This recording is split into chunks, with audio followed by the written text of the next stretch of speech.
I have some very interesting little odds and ends for you today. Make sure you guys smash the crap out of that subscribe button so you guys don't miss out on more awesome content. So this one's pretty interesting. Ghost Ogre and Snow Rabbit Starlight Rares from Rarity Collection 5. Now, I'm not going to go sinking into Rarity Collection 5 this video, but what I'm going to tell you is I would kind of keep an eye on Rarity Collection 5 as a whole. This is not the first time that we've been seeing, you know, these random buyouts actually happening. And honestly, I think people are kind of starting to realize that, you know, the quantities of these Starlight Rares that are sitting here on the market, they're not necessarily going to turn back around and repopulate over time. I think what you're going to kind of continue to observe here is just going to be some upward movements here actually happening. Now, it looks like you are looking about $29 to $30 a copy. In terms of your market data, 24, 24, 31, 26, 30, 30 have been about where your movements have been. They're not selling in great numbers, but what I think actually happened here was just over time, people were like, oh, I'll pick up a place out of these because they're cheap. And then, you know, the invisible hand just kind of started to pick them up off of the market. I'll have to recheck back in on Rarity 5 over the weekend here and kind of get a better picture for what's going on with this set, because I assume that there's more happening than just this. Now, emergency teleport. We talked a lot about this over the last couple of days. E-Tele slammed the market because we got the Tri-Realm or the Xenovator archetype, whichever name you want to choose to call it right now. E-Tele is a very important card to the deck because it gets you access into the level 1. The level 1 ends up just being your massive searcher to pull things back out of the banish pile, and you just get to do some absolutely crazy things with that deck. And here we are actually peering into the beast yet again. Now, these have not gone too crazy terminal, but they're definitely above where they should be. You have one listing about 11 to 12, have a play for 12. I see $13, and then you're hitting about the $15 mark here, a little bit more over time. Somebody was in our Discord talking about that they had sold their copy at $10, I think because they listed it double over MSRP, and it actually sold, and they were just like, no way. But yeah, you're down to 30 listings of this. Obviously, all copies of E-Teleport or something to keep an eye on, especially with the alties being the cream of the crop. These are $90 on up to $100. Yeah, no thanks, man. That's something entirely different, to see the least. Collector's rares are still kind of cheap at like $5 to $6. You don't have to pick up the highest rarity. There are some other decent rarities, as you're seeing here as we're moving on down, that are all very easy and accessible. So that's a good thing. Now, I told you we had some odds and ends to look at. Judgment of the Pharaoh. Remember, this card is not legal in Europe. Sorry, Europe. For some reason, you know, you guys just never got this card, and it has just been skyrocketing over the last couple of months.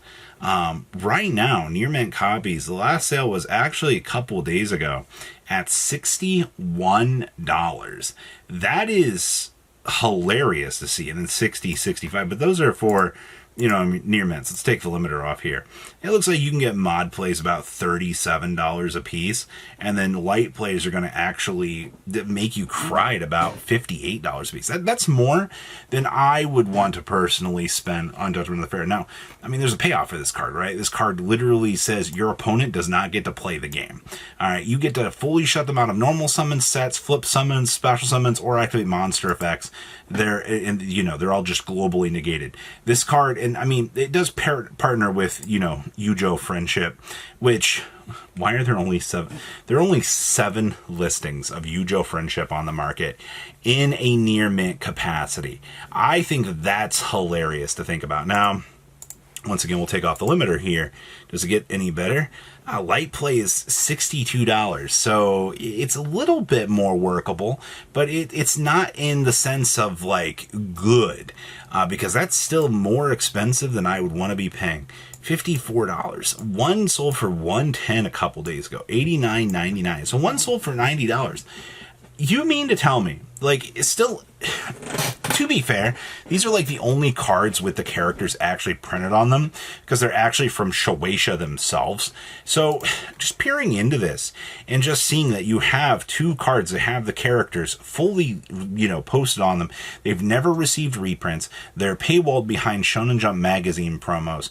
It is crazy to see the rarity of these 2 titans and how they've been holding up. Now we have SJMP, oh boy, Shonen Jump Magazine card.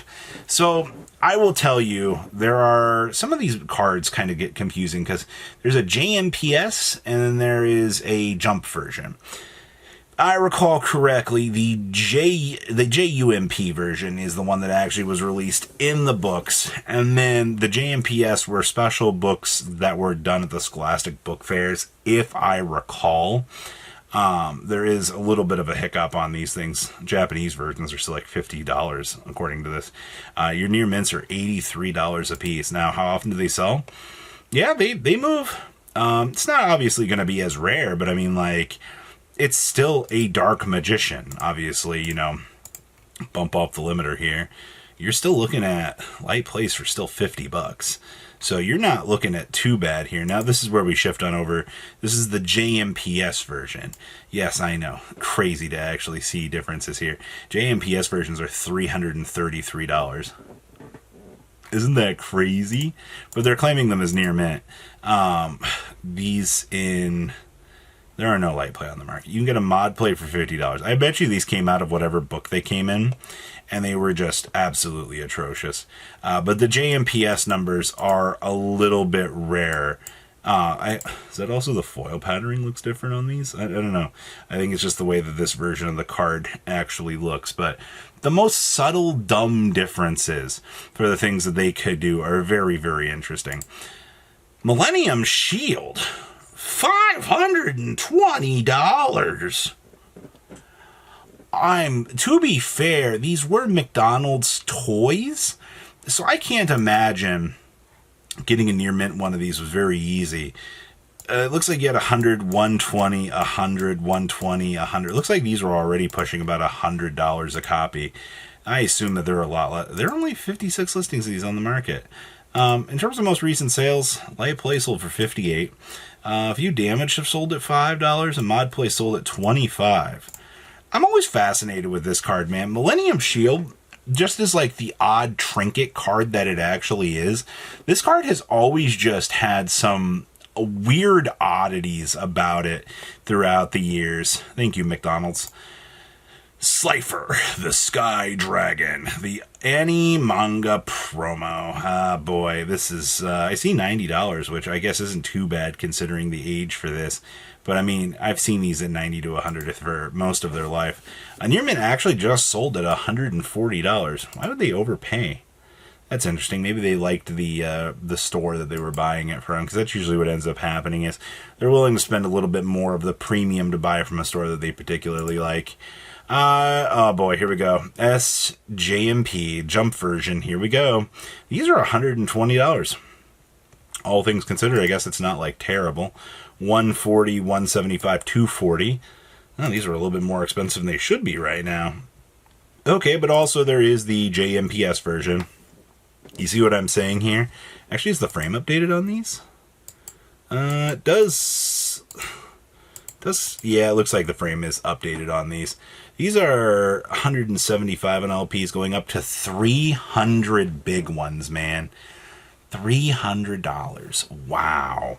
And then, of course, Armory Arm. These are $145 now. Are people actually paying this? No. The most expensive ones that are on record selling are at $21 a piece. But this just proves like how valuable Armory Arm has kind of become over the years here to like the collector's player base. I don't think that this is worth it by any stretch of the imagination, but you know, this is just people doing crazy things. I also want to remind people this weekend, Sleeve Chief is going to have their bundle up for the Blossom deck box and for the binders. You will be able to get whichever version of these that you are going to want. And good news, discount code MCO40 will actually save you on your purchase. If you're kind of thinking about wanting to get one of these, you'll be able to do so. And honestly, I love the way that these look. I am actually loving the Night Blossom more than the bottom version here, but that's just my own personal take. So what do you guys think? Leave a comment down below, tell me what you guys think, and I'll see your beautiful faces back there and dig it. Patrons, thank you.